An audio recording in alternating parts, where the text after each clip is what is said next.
সম্প্রতি চালু হওয়া দেশের প্রথম সমুদ্রগামী ফেরির নাম কি? কপোতাক্ষ।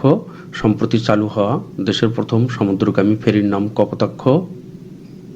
দেশের প্রথমবারের মতো সমুদ্রপথে চালু হওয়া ফেরি সার্ভিস কোন রুটে চালু হয়েছে? চট্টগ্রাম সন্দ্বীপ। দেশের প্রথমবারের মতো সমুদ্রপথে চালু হওয়া ফেরি সার্ভিস চট্টগ্রাম সন্দ্বীপ রুটে চালু হয়েছে। দ্বীপ উপজেলা সন্দ্বীপ কোন নদীর মোহনায় অবস্থিত?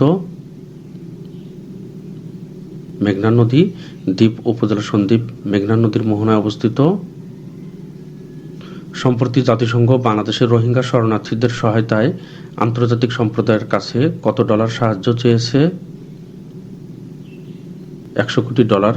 সম্প্রতি জাতিসংঘ বাংলাদেশের রোহিঙ্গা শরণার্থীদের সহায়তায় আন্তর্জাতিক সম্প্রদায়ের কাছে 100 কোটি ডলার সহায়তা চেয়েছে। এই প্রশ্নটি অন্যভাবেও থাকতে পারে, রোহিঙ্গাদের জন্য জাতিসংঘ আন্তর্জাতিক সম্প্রদায়ের কাছে কী পরিমাণ অর্থ সহায়তা চেয়েছে? প্রায় $1 বিলিয়ন।